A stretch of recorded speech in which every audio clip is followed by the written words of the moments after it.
DeRuyter. Trace, I know you have questions as you requested them, so we can I start. do. Go for it. Okay, so we heard about Curly's injury earlier this week.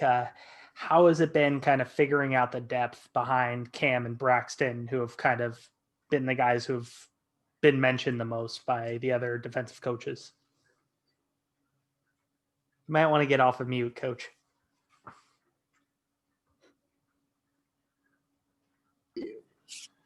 All right, is that better? Absolutely. Okay. Cam and Braxton both are doing a heck of a job. Really impressed with both their play. But you're absolutely right. We've got to get someone to stand up behind those two. We're looking at doing some different things within the packages to, mitigate, the loss of those guys. But right now, Warren Patu's been doing some good things, particularly in his pass rush. We got to get him to be an every down player. But he's flashed at times in pass rush, which has been good. We've had Miles Jernigan, who's switching between Star and Sam, and we got to get him a little more stouter. But he's starting to do some good things. And Matt Horwitz is a walk on. He's been a guy that's starting to show up. He's playing really physically, and he's been doing some good things.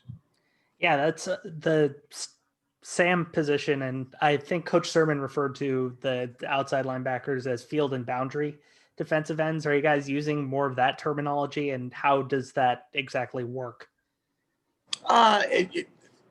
It's when we're in our different packages, we could have a Sam and a rush, and they line field and boundary.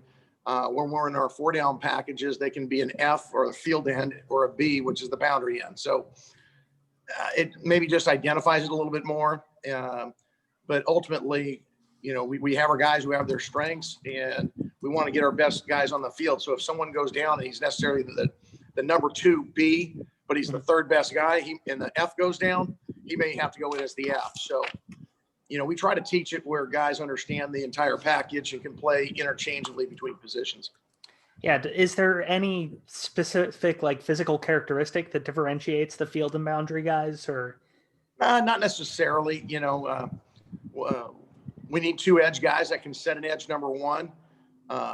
The thing that's, I guess, a little bit different about the F is they're going to play when we do get into coverages or some of our sim pressures with more space. So they've got to understand how to play, strong hooks. They've got to understand how to play quarters 3 drops, where the rush end or the B into the boundary typically is not having those, being put on him. Awesome. Thank you. Okay. We've got Jim McGill, Bear Insider. Hey, Coach, are you guys looking at using some guys from other positions, potentially taking a look at them on the outside, like the freshman, Iosefa or Alfieri, or maybe working Alfton in a little bit back on the defensive side of the ball? Not just yet. I mean, there's been conversations about those guys, moving, but I think it's tough, particularly when we're new guys, trying to learn one position, let alone switch them in the middle, unless that was a permanent thing. In looking at our different packages, we're actually looking at, being in 3-down bigs, and then maybe having one of those guys be an end, someone like Z or Ethan Saunders. Also, several of the coaches postseason last year and coming into this year have talked about improving the consistency of the pass rush. Where do you look for that to happen this season? Well, I think as our guys understand our package better, and we've got guys that have played multiple reps and have gotten stronger in the off season. So, getting those edge guys to understand their role and getting vertically up the field and where in the trap they need to be.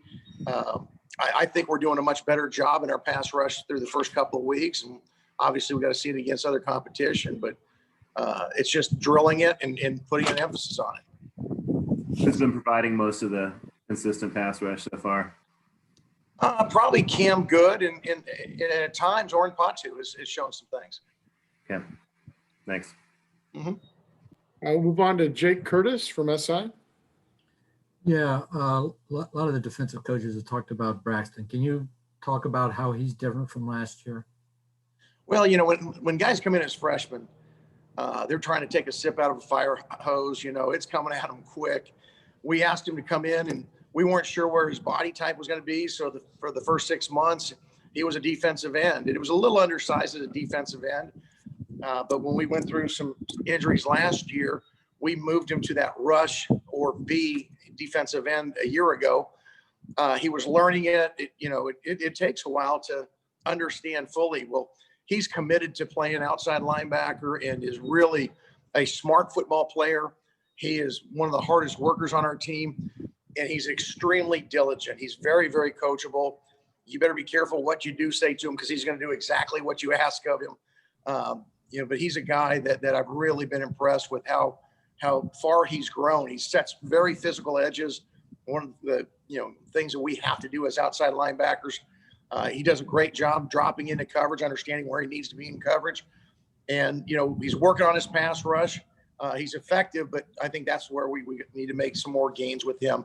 But overall, been really, really pleased with him. Thanks.